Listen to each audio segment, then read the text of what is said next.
4 సంవత్సరాల ఈ సభలో మనం కలుసుకోవడం చాలా ఆనందంగా ఉంది. మీరందరి ప్రేమ అభిమానం వాసన చూస్తుంది. ఇందాక రాగానే 10 నిమిషాల తర్వాత రండి టిఫిన్ రండి అన్నారు. టిఫిన్ రండి, టీ రండి, కాఫీ తాగండి అని చెప్పారు. కానీ మీ అందరి ప్రేమ అభిమానంతో నా కడుపు నిండిపోయిందండి.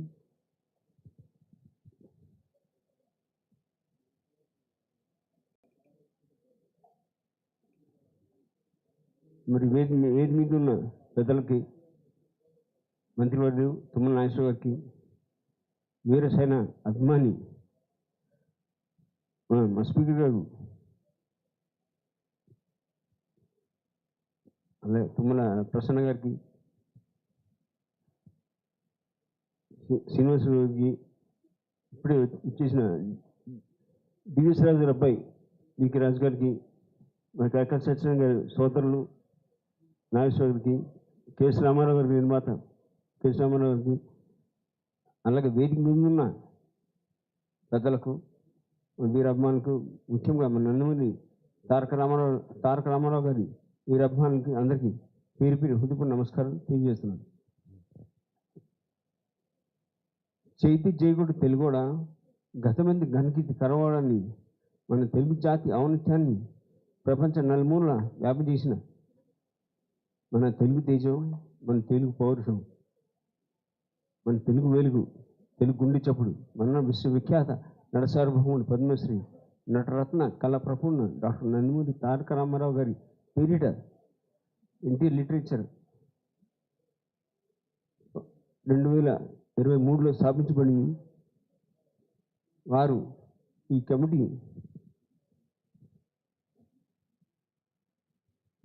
సభ్యులు ముందుగా దశసాధికి ముందుకు వెళ్తున్న మన చైర్మన్ టి జనార్దన్ గారికి, రచయిత విక్రమ్ పోల గారికి, భగీరథ గారికి, మధుసూదన్ రాజు గారికి, రామ్మోహన్ గారికి, శ్రీపతి సతీష్ గారికి, రావుల గారికి, రవిశంకర్ గారికి, రఘురామరావు గారికి, కొమ్మిని వెంకటేశ్వర గారికి, గుమ్మడి గోపకృష్ణ గారికి, అశ్విన్ అట్లూరి వారికి, సతీష్ గారికి, వికి కృష్ణ గారికి, పిఆర్ఓ వెంకటరావు గారికి, అడ్వకేట్ బాలాజీ గారికి, వినాయకరావు గారికి, రాంబాబు గారికి, పార అశోక్ గారికి, వీరందరికీ ఎంతో కష్టపడి ఈ లిటరేచర్ కమిటీ ముందుకు తీసుకెళ్తున్నాను. వాళ్ళందరికీ శుభాకాంక్షలు తెలియజేస్తున్నానండి. 4 సంవత్సరాలు ఇది పూర్తి చేసుకుని విజయవంతంగా ముందుకు వెళ్తున్నారు. అలాగే ఇక ఈ లిటరేచర్ కమిటీ యొక్క మెయిన్ విజయం ఏంటంటే, ఎన్టీ రామారావు గారు ఎవరంటే అందరికి తెలిసిన విషయం.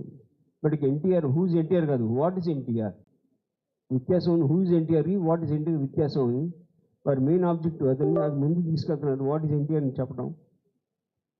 వారికి నేను మా కుటుంబం అంతా వారి వెనంట ఉన్నాం సపోర్ట్ చేయడానికి. చాలా చేస్తున్నారు వాళ్ళు. సత్యజయంతి ఉత్సవాలతో మొదలైంది ఈ లిటరేచర్ కమిటీ అనేది. ముందుగా సెంటిమెంట్గా సత్యజయంతి ఉత్సవాలు మా ఊరు నిమ్మకూరు ఊరిలో గ్రామంలో చేయడం జరిగింది. మొట్టమొదటి ఉత్సవాలు అక్కడ నుండి మొదలైంది.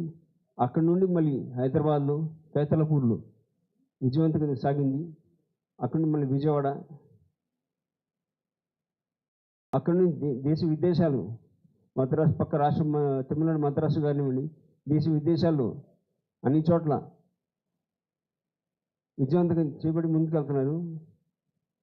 మరి అక్కడ ఉన్న అభిమానులందరికీ, విదేశాల్లో ఉన్న అభిమానులందరికీ పేరు పేరు నేను శిరస్సు వంచి నమస్కరిస్తున్నాను. అలాగే మనం చూస్తున్నాం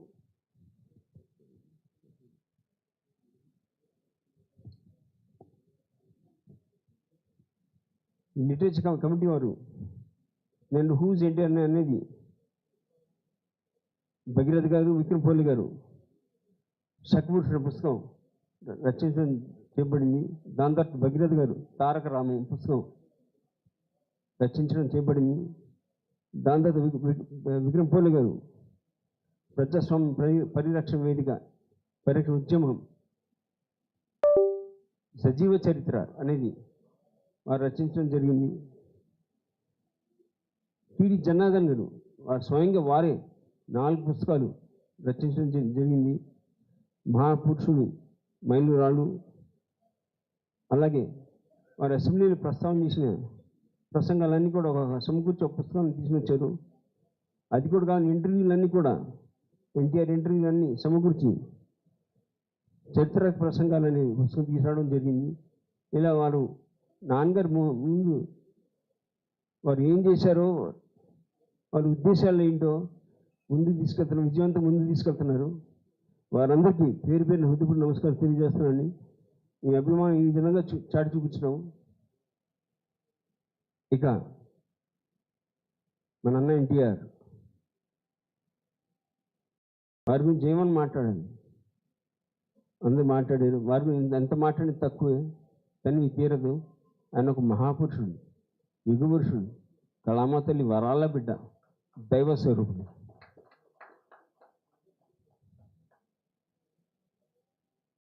ఆయన చలనచిత్ర సీమలు ఉండగానే చరిత్రాత్మక చిత్రాలు తీశాడు. ఆయన ఎన్నో విభిన్నమైన పాత్ర పోషించాడు. ఆయన సాంఘికం, జానపదం, పౌరాణికం, మరెన్నో ఎవరు చేయలేని పాత్రలు, ప్రపంచంలో ఎవరు చేయలేని పాత్ర 50కి పైగా నిజ జీవిత పాత్ర పోషించే నటుడు ఎన్టీఆర్. శ్రీరాముడు శ్రీకృష్ణుడు ఎలా ఉంటాడో మనకు తెలియదు, కానీ శ్రీరాముని శ్రీకృష్ణుని రూపురేఖలు కల్పించిన ఆయన రూపమే చిరస్మరణి. ఆయన పాత్రలో విలీనమైపోయి ఆ పాత్రలో హావభావాలన్నీ, నడక నుంచి అన్నీ, అలవాట్లు అన్నీ అలాగే ఉండేవి. మనం ఎక్కువ శ్రీరాముని శ్రీకృష్ణుడు మాట్లాడతామండి. ఆయన దుర్యోధన పాత్ర చిన్న ఉదాహరణ చెప్తాను. ఆయనతో పాటు ప్రేక్షకుడు కూడా తీసుకెళ్ళిపోయాడండి పాత్రలోకి. ఎన్టీఆర్ గారు పాత్రలోకి తీసుకెళ్ళిపోయాడు. ఆయనతో పాటు ఆడియన్స్ కూడా తీసుకెళ్ళిపోయాడు. దానవీర స్వరూప చిన్న సీన్ చెప్తానండి, కొద్దిగా వివరంగా చెప్పాల్సి వస్తుంది. దుర్యోధనుడు కృష్ణుడి దగ్గరికి వస్తాడండి కురుక్షేత్రం ముందు. కృష్ణుడు నాటకం వేస్తాడండి, నిద్రపోతున్నట్టు కళ్ళు మూసి నిద్రపోతూ చూస్తుంటాడండి. అప్పుడు దుర్యోధనుడు వస్తాడు. దుర్యోధనుడు వచ్చి కాళ్ళ దగ్గర కూర్చోబోయి, లేదు నీకు కాళ్ళ దగ్గర కూర్చోడానికి తల దగ్గర కూర్చుంటానని, అంటే మన రారాజు కదా అని వెనక్కి ఆయన తల దగ్గర కూర్చుంటాడు ఆయన. అప్పుడు అర్జునుడు వస్తాడని, బావ ఎప్పుడు వచ్చింది ఏమైనా పద్యం అయిన తర్వాత నీకేం బాగా అయింది, కోరిక అండి కోరిక అడుగుతాడు అయిపోయిందని. అప్పుడు తిరిగి చూస్తాడు ఆయన దుర్యోధనుడిని, బావ నువ్వు ఎప్పుడు వచ్చావు బాగానే అయిన తర్వాత. అప్పుడు ఒక చిన్న డైలాగ్ ఉంటుంది, నీకు గుర్తుందో లేదో, పుళ్ళు కొడుకున్న కప్పట నటక సూత్రధారి అంటాడు.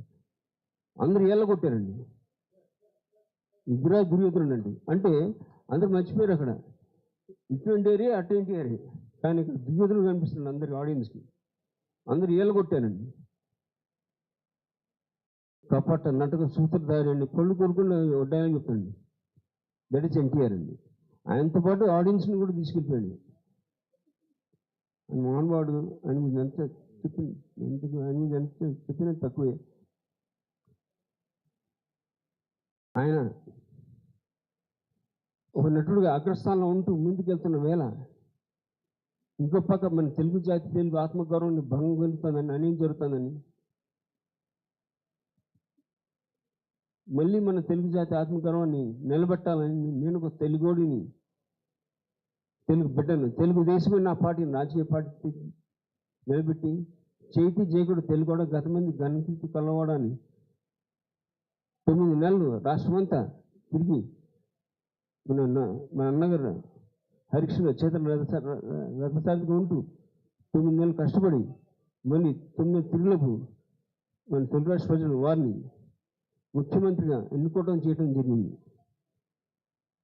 మరి వారు ముఖ్యమంత్రి అయిన తర్వాత ప్రజలకు ఎన్నెన్నో సేవలు అందించాడు ఆయన. ముఖ్యం పేద ప్రజలు, పేద పాపాలి పెన్నిదిగా, రైతన్నలకు అన్నదాతగా, కార్మిక సోదరులకు ధన్నుగా, ఆడపడుచుకు అన్నగా నిలబడి ఎన్నెన్నో సేవ అందించాడు ఆయన. అందరూ చెప్పారు వాడు చేసిన ఘనకార్యాలన్నీ మరవలేనివి. ఎన్నెన్నో సంక్షేమ పథకాలు కూడా ఇవాళ కూడా మన దేశంలో ప్రపంచమంతటా వారు పెట్టిన సంక్షేమ పథకాలే వేరు వేరు పేరిట అమలవుతున్నాయండి. ఇవాళ కూడా ఎన్టీఆర్ పెట్టిన సంక్షేమ పథకాలు ఇవాళ కూడా అమలవుతాయి వేరు వేరు పేరిట. ఇలా అలాగే తెలుగు భాష ప్రతి ప్రభుత్వ వాహనాలపై, ప్రభుత్వ కార్యాలయ పటాలపై తెలుగు సువర్ణాక్షరాలతో ఉండాలని చేపట్టింది మన ఎన్టీఆర్. అలాగే అన్నదానం కన్నా మించిన దానం లేదని పాటించాడు ఆయన. 1985లో తిరుమల తిరుపతి దేవస్థానం కొండపై ఎంతోమంది భక్తులు వస్తుంటారు స్వామివారి దర్శనం కొరకై. బాగా సమయం పడుతుంది ఆలోచించి వారు కూడా 4 ముద్దలు పెడితే బాగుంటుందని అన్నదానం ఉచితంగా మొదలుపెట్టి ప్రారంభించి మన ఎన్టీఆర్. వాళ్ళు కూడా కోట్లాది ప్రజలు అన్నం స్వీకరించి వారి ఆశీర్వాదం తీసుకుంటున్నాం.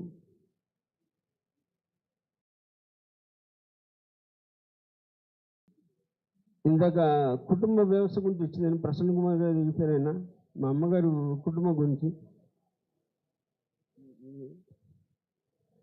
మా అమ్మగారి కుటుంబం ముంచు కుటుంబం అండి. అంటే మా అమ్మ నాన్నగారు, మా అమ్మ అన్నగారు, ఉమామహేశ్వరరావు గారు అండి. ముంచు మామని మేము పిలిచేవాళ్ళం. మంచి హైట్ ఉండేవాడైనా, 4 అడుగులు 6 అంగుళాలు ఉండేవాడైనా. మరి మన నాన్నగా పెద్ద, మేము కూడా పెద్ద అంటే మాకు అలవాటు, మేము కూడా పెద్ద అంటాం. ఎందుకు మేము స్టూడియో తరఫు నుంచి నాన్నగారు ముఖ్యమంత్రి అయిన తర్వాత ఇక్కడ తెలంగాణలో పట్టేలు పట్టణ వ్యవస్థ, అక్కడ మున్సిపల్ కారణం వ్యవస్థను రద్దు చేసినప్పుడు అప్పుడు మా మేనమామ వచ్చి ఏం బాగా నన్ను బీకేసావు అంటున్నాడు. నిన్ను బీకలా, నీలో ఉన్న మున్సిపల్ బీకే అన్నాడు. దట్ ఇస్ ఎన్టీఆర్ అండి. నిన్ను బీకలా, నిన్ను ఉన్న మున్సిపల్ బీకే. That is NTR. కుటుంబం ఏం చూడలేదు, ప్రజలకు అంకితమైన, ప్రజలకు ఏం కోరితే అది. ఇలా మన గురించి ఎన్నో చెప్పుకుంటూ పోతే సమయం సరిపోదు, నా జన్మ సరిపోదండి. ఆయన లోతు దిగుతున్న కొద్ది ఏదో ఒకటి వస్తూనే ఉంటుంది. మహాపురుషుడైన తెలుగు జాతి, తెలుగు గడ్డ, తెలుగు నేల, తెలుగు భాష ఉన్నందుకాలం వారి రామనామం చిరుస్తున్నానని. మరి ప్రతి మగాడి వెనక, విజయం వెనక ఒక మహాలక్ష్మి ఉందంటారు. అది ఏమాట సత్యం. మా నాన్నగారు వెంట మా అమ్మగారు బసవరామ తాతమ్మ గారు ఒక వెంట ఉన్నారు. ఇవాళ చూస్తున్నాం ఆ మహాతల్లి దెం తీసుకొస్తానంటే ఈరోజు మనం చూస్తున్నాం. మహాతల్లి ఇవాళ ఒక్కరిద్దరు పిల్లలు లబ్బోదిగో అంటున్నాం మనం పెంచడానికి. ఒకరిద్దరు పిల్లల్ని పెంచడానికి లబ్బోదిగో అంటున్నాడు. 12 మంది సంతానం అండి. 12 మంది. మొట్టమొదటి 2 సంతానాలు గుడివాడ దగ్గర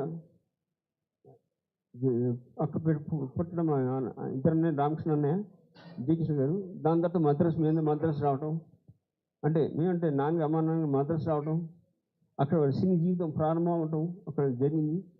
మరి అక్కడ మరి రాష్ట్రం కాని రాష్ట్రం, భాష కాని భాష, పట్టణం కాని పట్టణం ఎవరు లేదు. ఉన్నాం అనుకోండి, ఈ పక్క ఆ పక్క బామలు వచ్చి మన పిల్లల్ని ఆడిపిస్తారు. కానీ అక్కడ పట్టణం కాని పట్టణం, భాష కాని భాష, మద్రాసు. మరి మా మహతయ్య మమ్మల్ని ఎట్ట పెంచిందో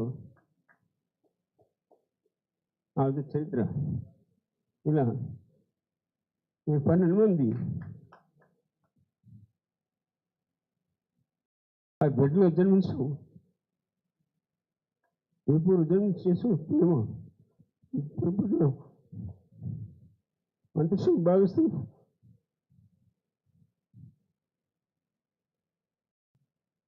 మరి నాకు అవకాశం ఇచ్చిన పెద్దలందరికీ పెద్దలందరికీ అబ్బాయిలందరికీ ఇప్పుడు నమస్కారం తెలియజేస్తూ మరణం లేని జన్మ అని ఎన్టీఆర్ జై ఎన్టీఆర్.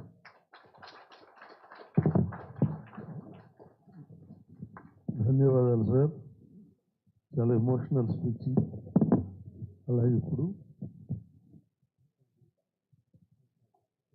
ప్రఖ్యాత సినీ నిర్మాత శ్రీ కైకాల నాగేశ్వరరావు గారిని వచ్చి తమ అమూల్యమైన కైకాల సత్యనారాయణ గారి సోదరులు వారితో ఉన్న అనుబంధాన్ని పెంచుకోవాల్సిందిగా కోరుతా ఉన్నాం.